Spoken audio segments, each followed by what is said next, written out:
Moby Dick by Herman Melville. Chapter 31. Queen Mab. The next morning, Stubb approached Flask. I had the strangest dream, King Post. You know the old man's ivory leg? Well, I dreamt he kicked me with it. When I tried to kick him back, I swear, my own leg flew right off.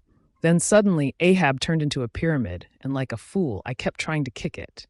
But here's the weirdest part, Flask, and you know how dreams are. I was furious, but at the same time I kept thinking, it's not that big of an insult. It's not even a real leg, just a fake one. There's a huge difference between a living kick and a dead one. That's why a punch from someone's hand stings way more than a whack from a stick. The living flesh, that's what makes an insult real, Flask. And while I'm kicking away at this stupid pyramid, I'm thinking, it's just like being hit with a cane. Ahab's leg is nothing more than a whalebone cane. It wasn't a real kick, just a playful hit. And then I thought, look at the foot. It's so small. If a farmer with big feet had kicked me, that would have been a real insult. But this, it's just a pointy tap. But then the funniest part of the dream happened. While I'm still kicking at this pyramid, some old merman with badger-colored hair and a hunchback grabs me by the shoulders and spins me around. "What are you doing?" he asks. Man, I was scared. His face was terrifying, but the next second, I wasn't scared at all. "What do you mean? What am I doing?" I said. "And why is it your business, Mr. Humpback? You want a kick?" And no sooner did I say that than he turns around, bends over, and lifts up some seaweed. Guess what I saw? His backside was covered in marlin spikes, all sticking out. I thought, yeah, maybe I won't kick you after all, old man. "Wise Stubb," he said, "wise Stubb," and kept repeating it, gnawing at his gums like some old witch. Since he wouldn't stop saying "wise Stubb," I figured I'd go back to kicking the pyramid. But just as I lifted my foot, he shouted, "Stop kicking." "What now?" I said. "Look here," he said. "Let's think about this. Ahab kicked you, right?" "Yep," I said, "right here." "And he used his ivory leg, didn't he?" "Yep," I said. "Well then, wise Stubb, what are you complaining about?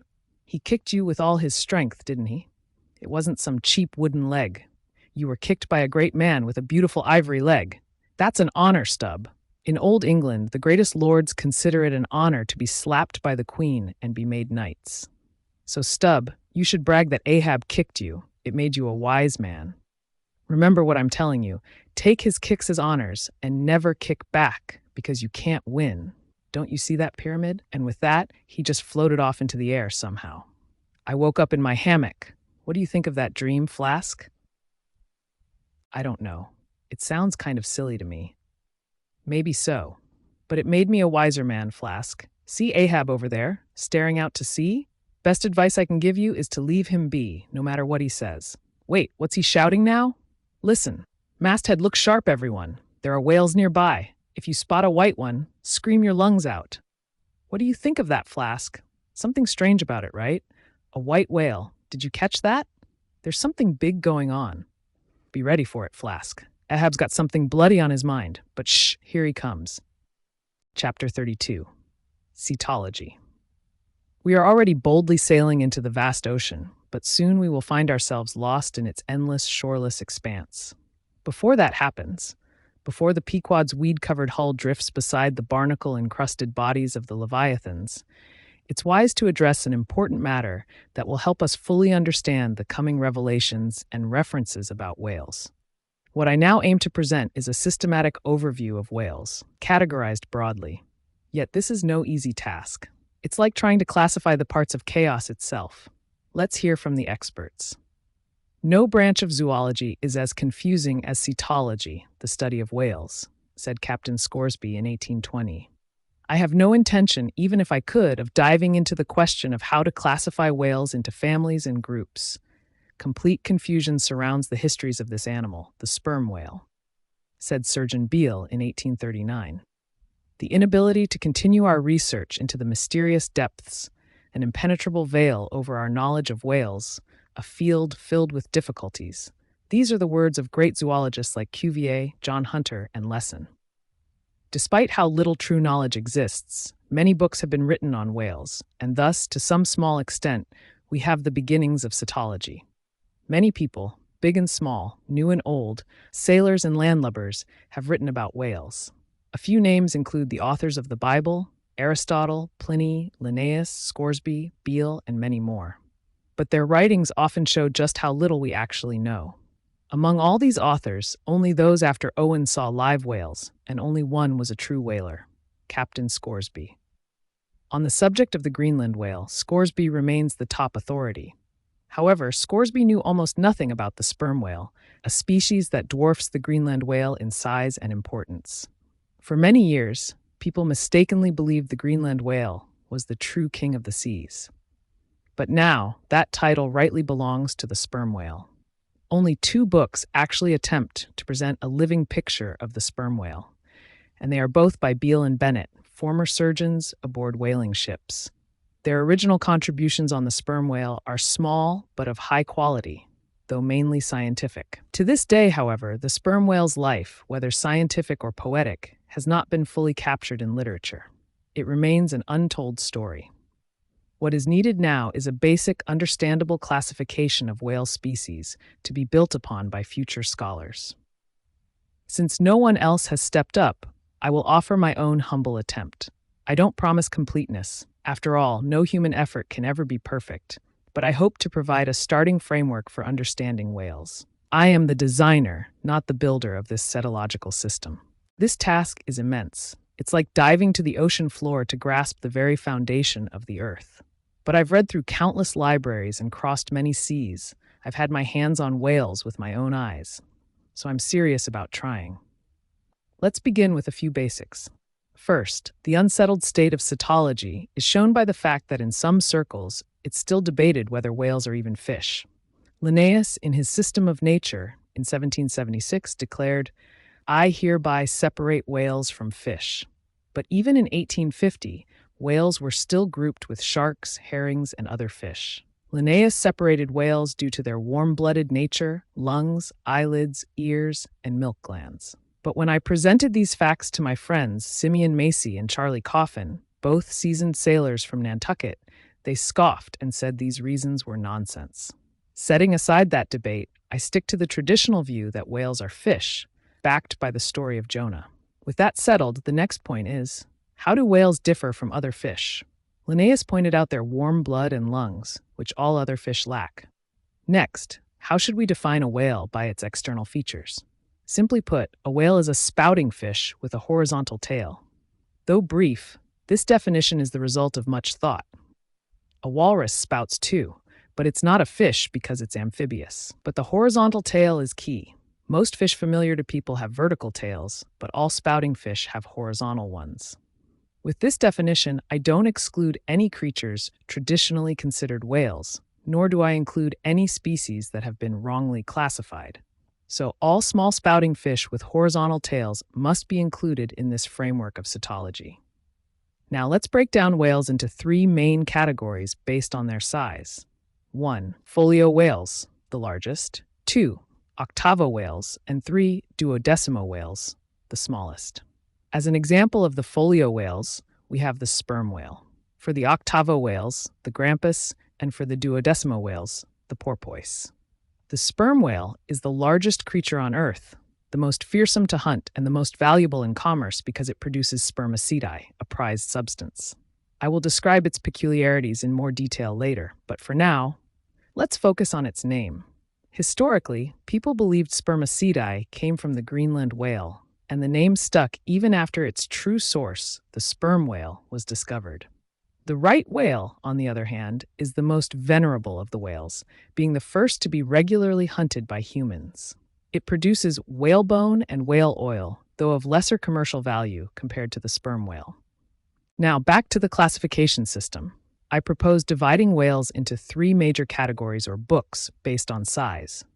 Folio whales, which include the largest species like the sperm whale, right whale, finback whale, and humpback whale. Octavo whales, including medium-sized species like the grampus. Duodecimo whales, for smaller species like the porpoise. This classification is just a rough sketch, but I hope it offers a foundation for future cetological study. Some people claim there's a difference between the Greenland whale that the English talk about and the right whale that the Americans mention. But in their main features, these whales are exactly the same, and no one has yet provided any clear evidence to suggest otherwise. The complexity in natural history often comes from making too many distinctions based on very minor differences, which makes some parts of it overly complicated. We'll discuss the right whale in more detail later, especially in relation to the sperm whale. Book 1 Folio, Chapter 3, Finback. In this section, I include a whale known by different names, such as the finback, tall spout, or long john. This whale has been spotted in nearly every ocean and is often the one passengers on ships see spouting in the distance while crossing the Atlantic. In terms of length and baleen, the finback resembles the right whale, but has a slimmer build and lighter, almost olive-colored skin. Its lips are wrinkled, giving them a rope-like appearance. The most notable feature of this whale is the fin on its back, which is about 3 or 4 feet long, angular, and sharp at the tip. Even when no other part of the whale is visible, this fin often sticks out of the water. When the sea is calm and the fin casts a shadow on the water's surface, it looks like the shadow on a sundial. The finback is not social like some whales. It seems to prefer solitude, surfacing in remote waters. Its blow is tall and narrow, like a lonely spear, and it swims with incredible speed, making it almost impossible for humans to catch. Because it has baleen, it's sometimes grouped with the right whale as part of the whalebone category, but this grouping isn't particularly scientific. In reality, there are several types of whalebone whales, each with different features and little known about many of them. When it comes to categorizing whales, it's clear that trying to group them by features like baleen, humps, or fins is impractical. These characteristics are randomly spread among different whale species. For instance, both the sperm whale and the humpback whale have humps, but that's where their similarity ends. Trying to organize whales based on such traits doesn't work because the same feature can appear in completely different whales. Even looking inside the whale, like its anatomy, doesn't offer clear ways to group them. So the system I use in this book is based on their size and general body shape. This is the only method that makes sense. Book I, full chapter 4, Humpback Whale. This whale is commonly found off the coast of North America and is often caught and brought to shore. It has a large hump, like a peddler carrying a pack, which gives it its name. However, this name isn't particularly accurate, since the sperm whale also has a hump, though it's smaller. The humpback's oil isn't very valuable, but it does have baleen. It's known for being playful, splashing around more than other whales. Book I, Foley Chapter 5, Razorback Whale. Very little is known about this whale except for its name. I've only seen it from afar, near Cape Horn. It tends to avoid both humans and scientists, showing only its sharp, ridge-like back. It's elusive and little understood. Book 1, Chapter 6, Sulphur Bottom Whale. Another mysterious whale. This one has a yellowish belly, likely stained from scraping the ocean floor. It's rarely seen, and I've only glimpsed it from a distance in the southern seas. Its speed and size make it impossible to catch. There are many legends about this whale, but little factual information. This ends Book 1 folio and begins Book 2, Octavo. Octavos. These whales are medium-sized, including the grampus, blackfish, narwhal, thrasher, and killer. Book 2, Octavo, Chapter 1, Grampus. Although the grampus is well known, it isn't usually considered a whale by most people. However, scientists generally classify it as one. It's around 15 to 25 feet long, swims in groups, and isn't actively hunted. Its oil is valuable, though not as much as other whales. Some fishermen believe its appearance signals the approach of a sperm whale. Book 2, Octavo, Chapter 2, Blackfish. The blackfish is commonly found in many parts of the world, and I think it's better called the hyena whale because of its aggressive nature and its ever-present grin, thanks to the shape of its lips. It's about 16 to 18 feet long, and while not actively hunted, it's sometimes caught to provide cheap oil. Chapter 3. This whale is famous for its long tusk, which some sailors mistakenly think is a nose. The tusk, which can be up to 15 feet long, only grows on one side of the whale's head. Some believe the narwhal uses it to break through ice or dig for food, but this is unproven. Its oil is excellent but rare, and it's mostly found in the Arctic. Book 2, Chapter 4, Killer Whale. The killer whale is a savage creature known to attack much larger whales by biting into their lips. It's not hunted by humans, and little is known about its oil. Book 2, Octavo, Chapter 5, Thrasher Whale. This whale is famous for using its tail to thrash other whales. It's rarely seen, and little is known about it. This ends Book 2, Octavo, and begins Book 3, Duodecimo. Duodecimo-es. These include smaller whales, such as the Huzzah porpoise, Algerine porpoise, and mealy-mouthed porpoise. Even though they're small, they're still considered whales. Book Duodecimo, Chapter 1, Huzzah porpoise. This porpoise is found worldwide and swims in playful groups. Sailors often see them as a good omen. They provide a small amount of oil, but their jaws yield a valuable fluid used by jewelers and watchmakers. Book 3, Duodecimo, Algerine porpoise. Known for its aggressive nature, this porpoise is larger than the Huzzah porpoise and is only found in the Pacific. It's rarely caught. Book 3, Duodecimo, Chapter 3, Mealy-mouthed porpoise. The largest porpoise, found in the Pacific, is known for its two-toned coloring and distinct white mouth, which gives it a strange appearance. Its oil is similar to the common porpoise. Chapter 33. The Specksnyder. Regarding the officers of a whaling ship, this seems as good a time as any to mention a unique tradition on board, stemming from the existence of the harpooner class of officers, a class found only in whaling vessels. The significant role of the harpooner is evident from the fact that, in the old Dutch whaling fleet over 2 centuries ago, the command of a ship wasn't solely in the hands of the captain. Instead, it was shared with an officer called the Specksnyder, literally meaning fat cutter. Over time, this title came to mean chief harpooner. Back then, the captain was responsible for navigating and managing the ship, while the Specksnyder held full authority over whale hunting and everything related to it. In the British Greenland fishery, this Dutch role, now called the Specksnyder, still exists, though its power has been greatly reduced. Today, the Specksnyder is simply the senior harpooner and is just one of the captain's subordinate officers. Yet, given that the success of a whaling voyage depends heavily on the harpooners, and since in the American whaling fleet, the harpooner not only leads in the boat, but also takes command of the ship's deck during certain times, like night watches while on the whaling grounds, the sea's grand rule dictates that he should live separately from the regular crew, marked as their professional superior. Even so, the crew often regards him as their social equal. At sea, the main difference between officers and crew is this: officers live at the rear of the ship, while the crew lives at the front. Therefore, on both whaling and merchant ships, the mates stay near the captain. Likewise, in most American whalers, the harpooners live in the aft part of the ship. They eat with the captain and sleep in quarters connected to his cabin.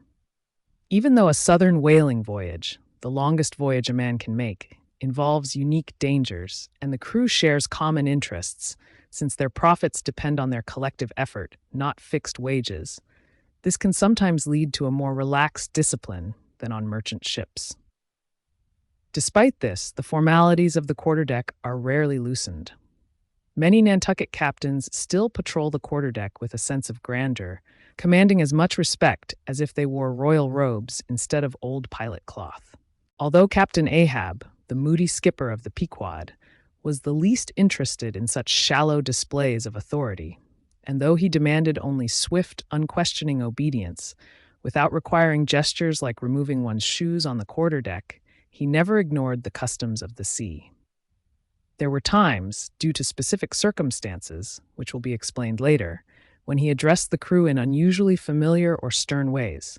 Yet, even Ahab adhered to the important traditions of the ship. Perhaps, in time, it will become clear that Ahab sometimes used these customs to mask his intentions, employing them for his own private purposes. His natural dominance, which might have otherwise remained hidden, became embodied through these forms, turning into an irresistible dictatorship. For no matter how superior a man's intellect, it cannot command others without the support of external symbols, which are often trivial or shallow. It is this reality that keeps the world's true leaders away from the public stage, while the highest honors are often given to those who, ironically, stand out not because of their greatness, but because of their mediocrity compared to a small, hidden group of the truly divine. There is such power in these small things, especially when political traditions inflate them, that even the most incompetent have been granted authority. And when, like in the case of Tsar Nicholas, a crown of real power rests on a capable mind, the masses bow in submission to this immense centralization of power. Any playwright seeking to portray ultimate human strength should not overlook such an important detail in their craft. But Ahab, my captain, still looms before me in all his grimness and ruggedness from Nantucket. In this talk of emperors and kings, I must admit that my focus is on a poor old whale hunter like him, without any grand trappings or royal splendor. Oh, Ahab, whatever is noble in you must be drawn from the heavens, dived for in the depths, and found in the invisible air. Chapter 34. The Cabin Table. It's noon, and Doughboy, the steward with a pale, bread-like face, pokes his head out of the cabin hatch to announce the dinner is ready to the captain, who's sitting by the lee quarterboat. Captain Ahab, having just taken his solar observation, is quietly calculating the ship's latitude on a smooth part of his ivory leg reserved for this daily task. He doesn't acknowledge the steward, seemingly lost in thought. But soon, Ahab grabs onto the mizzen shrouds, swings himself down to the deck, and in a flat, emotionless tone says, "Dinner, Mr. Starbuck," before heading into the cabin. After Ahab's footsteps fade away and Starbuck, the first mate, assumes the captain is seated, he stirs from his stillness, paces the deck a bit, glances at the compass, and then with a slight hint of humor says, "Dinner, Mr. Stubb," and follows Ahab into the cabin. Stubb, the second mate, hangs around the rigging for a moment, checks the main brace, and then quickly says, "Dinner, Mr. Flask," before heading below deck. Flask, the third mate, now alone on the quarterdeck, feels a bit more at ease. He winks mischievously, kicks off his shoes, and does a little dance before tossing his cap up into the rigging as if to mark the occasion. But before entering the cabin, he composes himself, adopting a serious demeanor, and steps in as if assuming the role of a humble servant in front of King Ahab. It's one of the strange customs of sea life that, while officers may act boldly on deck, the moment they enter the captain's cabin for dinner, they adopt a much more humble and respectful attitude. It's almost comical how differently they behave at the dinner table. This phenomenon is understandable, though. The captain, presiding over the table, holds an almost royal-like authority, even more powerful in that small setting than kings like Belshazzar of Babylon. When a ship's captain presides over a meal, his dominance is absolute, and his officers instinctively fall into line. Ahab, seated at the head of the table, cuts a silent, commanding figure, like a sea lion on a beach surrounded by his loyal but respectful cubs. Each officer waits his turn to be served in silence. Their eyes fixate on Ahab's every movement as he carves the main dish. Starbuck, the first mate, receives his portion with the utmost care, treating it as though it were a rare gift. None of the officers would dare speak, not even to comment on the weather, and they ate cautiously, trying not to make any noise. When Ahab handed Starbuck his meat, it was as if the mate were receiving alms, and he ate it quietly, making sure his knife didn't scrape the plate. The meal was a solemn affair, almost as formal as a coronation banquet. Despite this, Ahab didn't forbid conversation, but he himself remained silent throughout. Stubb, the second mate, only found some relief when the sound of a rat scurrying in the hold broke the tension. And poor Flask, the youngest and most junior officer, was the last to eat and had the least to say. He would have felt like a thief if he dared to help himself to more food. He didn't even dare touch the butter, thinking it was either too valuable or simply not meant for someone of his rank. Flask, being the last one to arrive for dinner and the first to leave, always found his meals rushed. Starbuck and Stubb had already started eating by the time he arrived, and since Stubb outranked him, Flask had to hurry through his meal so as not to finish after him. As a result, Flask often left the table still hungry, and he would privately admit that ever since becoming an officer, he had never known what it felt like to be fully satisfied after a meal. Once Ahab and his officers had finished eating, Doughboy, the pale steward, would quickly clear the table and set it up again for the three harpooneers, who made the cabin feel more like a rowdy servants' hall. In stark contrast to the stiff formality of the officers' meal, the harpooneers ate with wild abandon. They devoured their food with such enthusiasm that it made a noise like a report. They dined like kings, eating until they were fully satisfied, and often demanded more from Doughboy, who would have to fetch large portions of salted meat to keep up with their appetites. Queequeg, Tashtego, and Daggoo, the three harpooneers, were a formidable trio. They ate with such gusto that Doughboy, already a nervous wreck from serving Ahab, could hardly keep up with their demands. At one point, Daggoo even jokingly threatened to scalp the steward, while Tashtego sharpened his knife in a way that made Doughboy tremble with fear. The steward would often retreat to his pantry, peeking out nervously at the harpooneers as they feasted. Despite their presence at the table, the harpooneers rarely spent much time in the cabin, except for meals and when passing through to their quarters. Ahab, like most American whaling captains, considered the cabin his own domain and allowed others there only by courtesy. In reality, the mates and harpooneers spent most of their time on deck, and Ahab, distant and unapproachable, remained socially isolated even though he technically shared space with them. His soul, like an old grizzled bear hibernating in a hollow tree, fed on its own dark thoughts, leaving him estranged from the world around him. Chapter 35. The Mast-Head. It was during the nicer weather that my turn came to take watch at the masthead, just like the other sailors. On most American whaling ships, the lookout posts are manned almost as soon as the ship leaves port, even though it may still have thousands of miles to go before reaching its hunting grounds. And if, after a long voyage of 3, 4, or 5 years, the ship is nearing home with even the slightest bit of space to fill, let's say an empty bottle, those lookout posts stay occupied until the very end.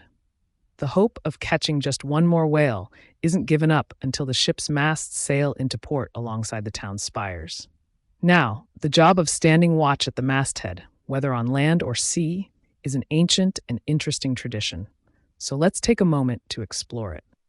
I believe the first masthead watchers were the ancient Egyptians because, in all my research, I've found no one earlier than them. While the builders of the Tower of Babel might have been aiming to create the tallest masthead in all of Asia or Africa, their great stone tower fell in the storm of God's wrath before it could be completed, so the Egyptians take precedence. It's widely believed by archaeologists that the first pyramids were built for astronomical purposes, which supports the idea that the Egyptians were early masthead watchers. The stepped design of the pyramids allowed ancient astronomers to climb to the top and search for new stars, just like modern sailors scan the horizon for ships or whales. Even Saint Stylites, a famous Christian hermit, could be considered a masthead watcher. He built himself a tall stone pillar in the desert and spent the latter part of his life atop it, hauling up his food by rope and staying there through all kinds of weather, literally dying at his post. In comparison, modern masthead watchers are lifeless figures, statues made of stone, iron, or bronze. While they can withstand harsh weather, they're not much help in spotting anything new. Take Napoleon, for instance. He stands on top of the Vendôme column, 150 feet in the air, arms folded, unconcerned about who rules below him. Similarly, the towering statue of George Washington in Baltimore serves as a symbol of greatness, and Admiral Nelson's statue in Trafalgar Square stands above the smoke-filled city, hinting that a hero lies hidden beneath. But none of these figures will answer a call for help from below, no matter how desperately their counsel might be needed.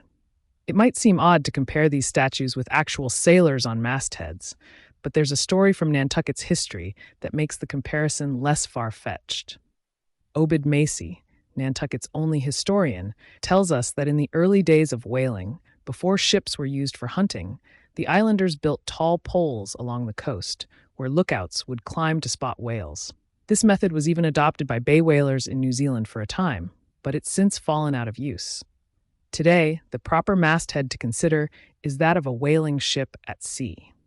On these ships, the mastheads are manned from sunrise to sunset, with sailors taking turns every 2 hours. In the calm weather of the tropics, it's a pleasant place to be. For a daydreamer, it's downright delightful. You're standing 100 feet above the quiet deck, striding over the ocean like the masts are giant stilts, while huge sea creatures swim beneath you. It's a serene, almost hypnotic experience. The ship rocks lazily, and the steady trade winds lull you into a relaxed state. In the tropical whaling life, there's an overwhelming sense of calm. You're isolated from the news of the world. No worries about domestic troubles, the stock market, or even what's for dinner, since your meals for the next 3 years are stored in barrels. During a long whaling voyage of 3 or 4 years, the total time spent at the masthead adds up to several months.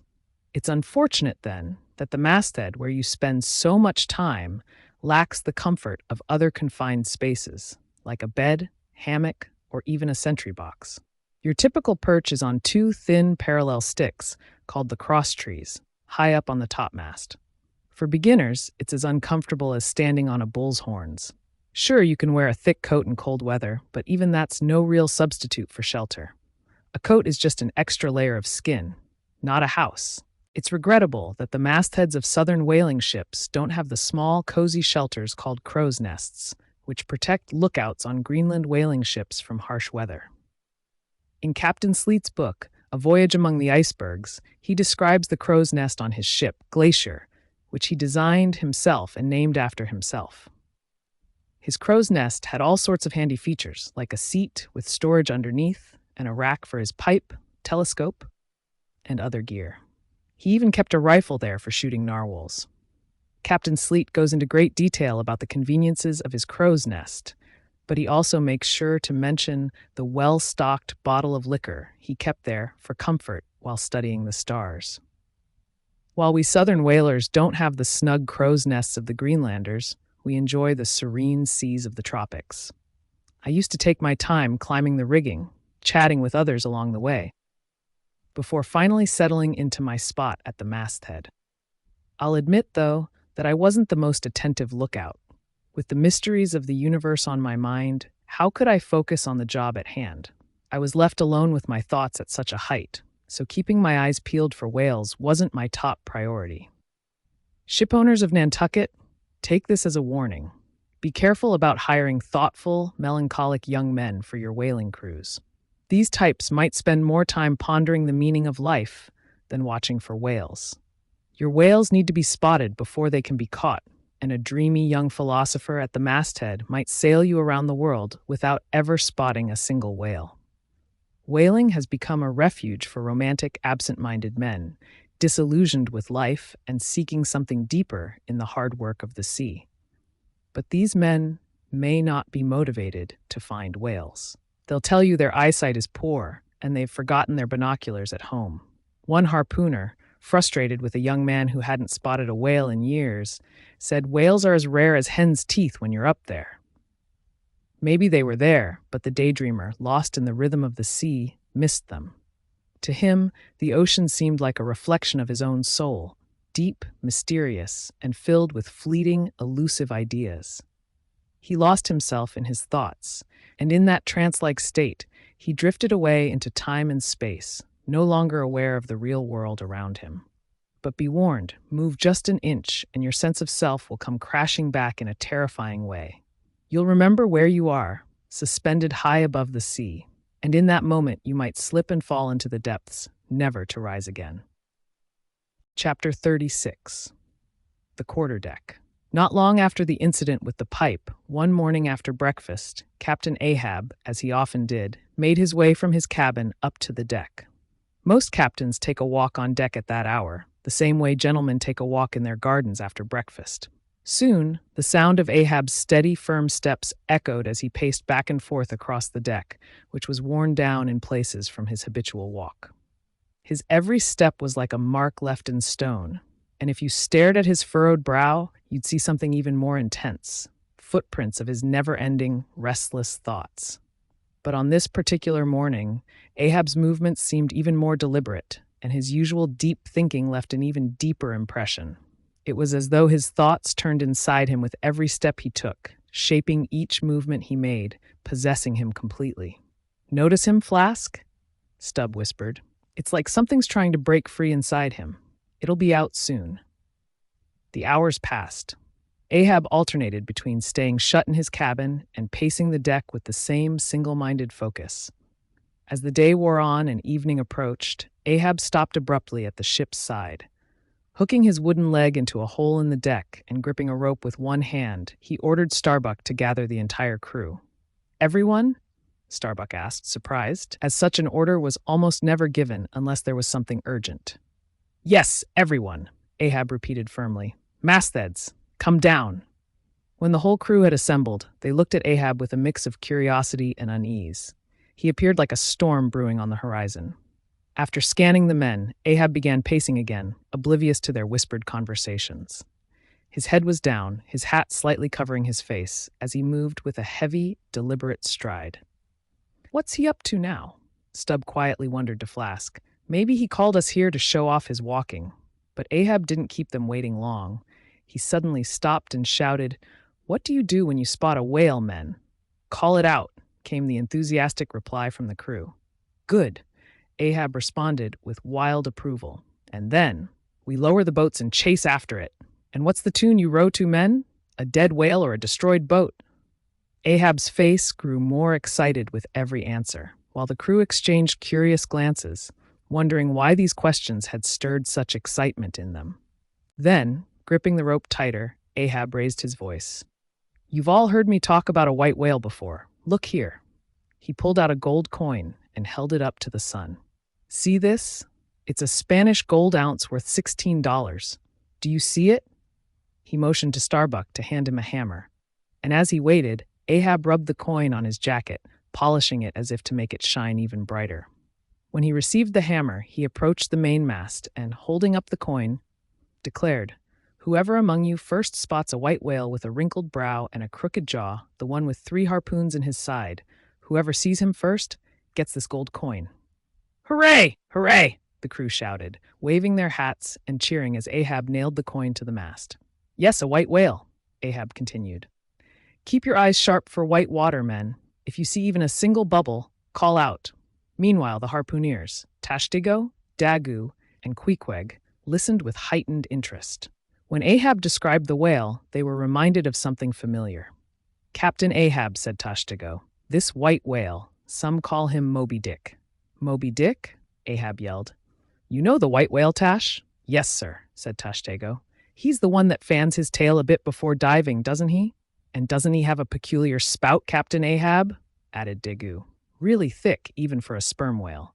And he's got harpoons stuck in him all over, Captain," Queequeg chimed in, struggling to find the right words. "All twisted and corkscrew-like." "Aye," Ahab cried. "Corkscrew indeed. He's full of harpoons, his spout is like a wheat stalk, and his tail is split like a storm-torn sail. Men, that whale is Moby Dick." "Captain Ahab," Starbuck interrupted with sudden realization. "I've heard of Moby Dick, but was it him that took your leg?" Ahab paused for a moment, then admitted, "Yes, Starbuck. Yes, my crew. It was Moby Dick that left me like this, with nothing but this dead stump to stand on. Moby Dick destroyed me." Raising his voice to a shout, Ahab continued, "And I will hunt him down. I'll chase him around the Cape of Good Hope, around the Horn, into the whirlpools of Norway, and even through the fires of hell before I stop. This is what you signed up for, to hunt Moby Dick until we spill his black blood and he's dead at our feet. Will you join me, men?" "Aye, aye!" the crew roared, joining in Ahab's fury. "Good!" Ahab shouted, almost sobbing with a mix of joy and rage. "Now, go fetch the grog. We'll drink to the hunt. But what's that look on your face, Starbuck? Aren't you with me?" "I'll hunt the whale, Captain," Starbuck replied cautiously. "But I came here to hunt whales, not to fulfill your personal vengeance. What will your revenge bring us? How many barrels of oil will it yield?" "Barrels," Ahab scoffed. "There's more to this than money, Starbuck. This revenge is worth more than gold." Starbuck, taken aback by Ahab's obsession, tried to reason with him. "Revenge on a mindless beast? It seems madness, Captain Ahab." But Ahab, consumed by his hatred, replied, "The whale is more than just an animal. He represents something bigger, something powerful and malicious. And I will destroy him, even if it costs me everything." The crew stood in silence, watching as Ahab's intensity grew. Finally, Ahab turned to them, raised his hand, and said, "Drink, men. Drink and swear. Death to Moby Dick." The crew, filled with excitement, lifted their cups and drank. Starbuck, pale and trembling, could only whisper, "God help us all." Chapter 37. Sunset. Ahab sits alone in the cabin, gazing out through the stern windows. I leave behind a trail of white, foamy wake, pale waters, pale faces wherever I go. The jealous waves rise up to drown my path, but let them try. I move forward first. Out there, by the overflowing edge of the horizon, the warm waves blush like wine. The golden sky plunges into the blue sea. The sun, slowly diving from its peak at noon, sinks lower, but as it descends, my soul rises. Yet it grows tired, climbing this endless hill. Is the crown I wear too heavy? This iron crown of Lombardy, bright with many gems. I can't see its sparkling brilliance from where I stand. I only feel its weight, dark and confusing. I know it's iron, not gold. I can feel the sharp edge cutting into me. It presses so hard against my mind, it feels like my brain beats against the solid metal. My skull is like steel now, strong enough for any battle, no helmet needed. I feel a dry heat on my forehead. Oh, there was a time when the sunrise would inspire me and the sunset would bring peace. Not anymore. This beautiful light doesn't shine for me. Beauty itself has become torment because I can never enjoy it. I have the gift of high perception, but I lack the ability to truly feel joy. Cursed, so cleverly, so cruelly cursed. Damned, even in the heart of paradise. Good night, good night. He waves his hand and moves away from the window. It wasn't such a difficult task after all. I thought I'd face at least one stubborn soul, but no. My gears fit perfectly into all of their wheels, and now they turn as one. Or perhaps, like gunpowder mounds, they all stand ready before me, and I am the spark to ignite them. Oh, how cruel it is. To light others' fires, the spark itself must burn out. What I've dared, I've chosen, and what I've chosen, I'll accomplish. They think I'm mad, Starbuck does, but no, I'm more than mad. I'm madness intensified, that wild insanity that's only calm because it understands itself. The prophecy was that I'd be torn apart, and yes, I lost this leg. But now I prophesy that I will destroy the one who destroyed me. So now, let the prophet and the executioner be one. That's something even the great gods never managed to be. I laugh at you. I mock you, you small-time players, you cowards who fight from the shadows. I won't say like a schoolboy to a bully, pick on someone your own size. Don't pick on me. No, you knocked me down, but I've stood up again, yet you've run and hidden. Come out from behind your safe walls. I have no long weapon to strike you from here. Come, Ahab invites you. Come and see if you can sway me. Sway me? You can't sway me without swaying yourselves. Man has the upper hand here. Sway me? The path to my goal is laid with iron rails, and my soul is set to follow them. Over deep gorges, through the hollowed-out hearts of mountains, beneath riverbeds, I charge forward. Nothing can stop me. No obstacle, no twist in the road can block this iron path. Chapter 38. Dusk. Starbuck leans against the mainmast. My soul is more than just challenged, it's overwhelmed by a madman. It's infuriating that sanity should find itself on such a battlefield. He has drilled deep into my mind, blasting all my reason away. I think I can see his wicked end approaching, yet I feel compelled to assist him in reaching it. Whether I want to or not, I'm tied to him by a bond I can't cut. What a horrible old man. He cries out for someone to oversee him. Yes, he pretends to be a Democrat to those above, while he rules over those below. I clearly see my miserable role, to obey while rebelling, and worse, to hate him while feeling pity. For in his eyes, I read a torment so intense it would consume me if I felt it. Yet there is hope. Time and tide are vast. The hated whale swims freely in the wide ocean, just like a small goldfish in its glass bowl. God may intervene to thwart his heaven-defying plans. I would lift my spirits if only they weren't weighed down like lead. But my entire clock has stopped. My heart, the heavy weight I can't lift again. A burst of celebration comes from the forecastle. Oh God! To sail with such a barbaric crew who seem to have little trace of human mothers in them. Brought into this world by the ruthless sea. The white whale is their dark deity. Listen. The infernal partying is happening up front. Mark the unyielding silence in the back. It feels like a reflection of life. The lively, combative bow cuts through the sparkling sea, only to pull dark Ahab behind, where he broods in his stern cabin, built over the dead water of the wake, further pursued by its wolfish gurgles. The long howl sends chills through me. Peace, you revelers, and keep watch. Oh, life. It's in moments like this, with my soul beaten down and forced to know the truth, as wild, untamed creatures are made to feed. Oh, life. It's now that I truly feel the hidden horror within you. But it's not my horror. That terror is outside of me. And with the gentle humanity still in me, I will try to fight against you, grim phantom futures. Stand by me, hold me, bind me, O blessed influences. Chapter 39. First Night Watch. Stubb alone, fixing a brace. Ha! Clears throat. I've been thinking about this ever since, and that laugh is the conclusion of it all. Why? Because a laugh is the wisest and easiest response to everything strange. And no matter what happens, there's always one comfort left. That reliable comfort is that it's all predestined. I didn't hear all of his conversation with Starbuck, but to my poor eyes, Starbuck looked a bit like I felt the other evening. You can be sure the old mogul has gotten to him too. I noticed it. I knew it.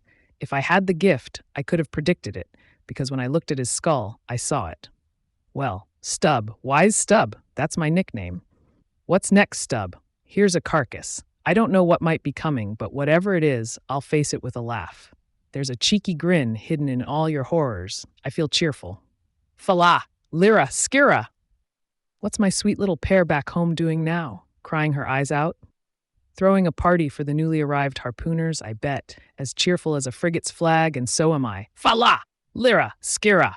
Oh, we'll drink tonight with light hearts, to love as bright and fleeting as bubbles that float on the edge of a cup and pop on our lips when they meet. That's a great verse. Who's calling? Mr. Starbuck, yes, sir. He's my superior. He has his own responsibilities, if I'm not mistaken. Yes, sir, I'm just finishing up this job. Coming. Chapter 40. Midnight, Forecastle. Harpooneers and sailors. The foresail rises and reveals the watch standing, lounging, leaning, and lying in various positions, all singing together. Farewell and adieu to you, Spanish ladies. Farewell and adieu to you, ladies of Spain. Our captains commanded. First Nantucket sailor said, "Oh, boys, don't get sentimental. It's bad for your digestion. Take a tonic and follow my lead," sings, and everyone joins in. Our captain stood upon the deck, a spyglass in his hand, looking for those gallant whales that blow at every strand. Oh, your tubs and your boats, my boys, and by your braces stand, and we'll catch one of those fine whales. Hand, boys, over hand. So cheer up, my lads, may your hearts never fail, while the brave harpooner is hunting the whale. Mate's voice from the quarterdeck said, 8 bells there, forward. Second Nantucket sailor said, "Stop the singing. 8 bells. Do you hear me, bellboy? Ring the bell for 8, you Pip. You little rascal. Let me call the watch. I've got the kind of mouth for it, the hogshead mouth. So, leans down the hatch. Starball Ians. Ahoy. 8 bells down below. Get up." Dutch sailor said, "Great snoozing tonight, mate. It's a perfect night for it. I see this in our old mogul's wine. It's just as dulling for some as it is stimulating for others. We sing, they sleep. Yep, lying down like butts on the ground. Let's go again. Here, take this copper pump and shout through it. Tell them to stop dreaming about their girls. Tell them it's time to wake up. They must kiss their last goodbye and come to judgment. That's it. Your throat's not ruined by eating Amsterdam butter." French sailor said, "Listen, boys. Let's have a dance or two before we drop anchor in Blanket Bay. What do you say? Here comes the other watch. Get ready to move. Pip, little Pip, get ready with your tambourine," Pip said, sullen and sleepy. "I don't know where it is." French sailor said, "Bang your belly then and shake your ears. Dance, men, I say. Cheerful is the way. Hurrah, come on, won't you dance? Line up in single file and hop into a double shuffle. Let's go. Legs, legs." Iceland sailor said, "I don't like your dance floor, mate. It's too bouncy for my taste. I'm used to icy floors. Sorry to rain on the parade, but excuse me." Maltese sailor said, "Me too. Where are your girls?" Who but a fool would shake his left hand with his right and say to himself, "How do you do? I need partners." Sicilian sailor said, "Yeah, girls and a drink. Then I'll dance with you. Yes, I'll hop like a grasshopper." Long Island sailor said, Well, you sulky ones, there are plenty more of us. Hoe corn when you can, I say. All legs go to harvest soon. Ah, here comes the music. Let's do this." Azore sailor said, climbing up and tossing the tambourine up the hatch. "Here you are, Pip, and there's the windlass bits. Get up." Now, boys, half of them dance to the tambourine, some go below, others sleep or lie among the coils of rigging. There are plenty of oaths. Azore sailor said, "Go for it, Pip. Bang it, bellboy. Get it going, bellboy. Make some sparks, break the jinglers." Pip said, "Jinglers, you say? There goes another one. I dropped it." China sailor said, rattle your teeth then and pound away, make a pagoda of yourself. French sailor said, merry mad, hold up your hoop, Pip, while I jump through it, split jibs, tear yourselves. Tashtego said, quietly smoking. That's a white man. He calls that fun humph. I save my energy. Old Man ex-sailor said, I wonder if those jolly lads realize what they're dancing over. I'll dance over your grave, I will. That's the harshest threat from the night women who beat headwinds around corners. Oh Christ, to think of the green navies and the crews with green skulls. Well, maybe the whole world's a dance, as you scholars say, and so it's right to make a ballroom out of it. Dance on, lads, you're young. I was once. Third Nantucket sailor said, Hoo! This is worse than chasing whales in a calm. Give us a puff, Tash. They stop dancing and gather in clusters. Meanwhile, the sky darkens, the wind rises. Lascar sailor said, by Brahma, boys, it'll be time to lower the sails soon. The sky-born high-tide Ganges turn to wind. You're showing your dark brow, Siva. Maltese sailor said, reclining and shaking his cap. It's the waves. The snow caps are starting to jig it now. They'll shake their tassels soon. If only all the waves were women, I'd drown and dance with them forever. There's nothing sweeter on earth. Heaven can't match it. As those swift glances of warm, wild bodies in the dance, when the overhanging arms hide such ripe, bursting grapes. Sicilian sailor said, don't talk to me about it. Listen, lad, quick interlacings of limbs, smooth swaying, shy touches, fluttering, lip, heart, hip, all graze, unceasing touch and go. Not taste, mind you, or you'll get full. Pagan? Tayatan sailor said, reclining on a mat. Hail, holy nakedness of our dancing girls, the heava. Ah, low-veiled, high-palmed Tahiti. I still rest on your mat, but the soft soil has slipped. I saw you woven in the wood, my mat. Green the first day I brought you home, now worn and wilted. Ah me! Neither you nor I can bear the change. How then, if we are moved to that sky? Do I hear the roaring streams from Pirohite's peak of spears when they leap down the cliffs and drown the villages? The storm, up, spine and meet it, leaps to his feet. Portuguese sailor said, how the sea rolls and crashes against the side. Get ready to reef, mates. The winds are crossing swords, they'll clash together soon. Danish sailor said, crack, crack, old ship.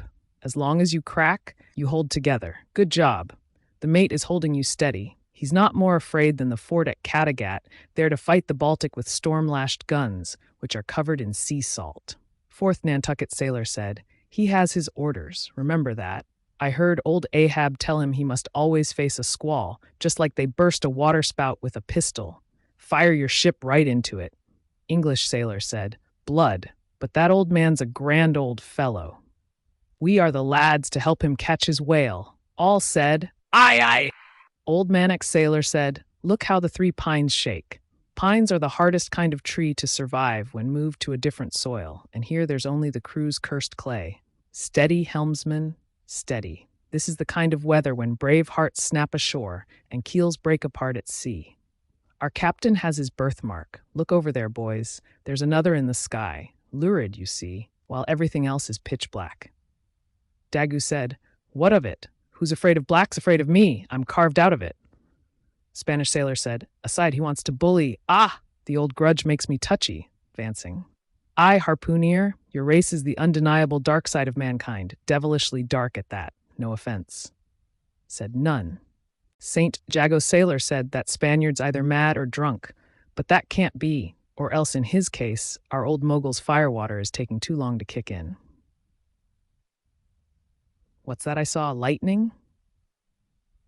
Yes.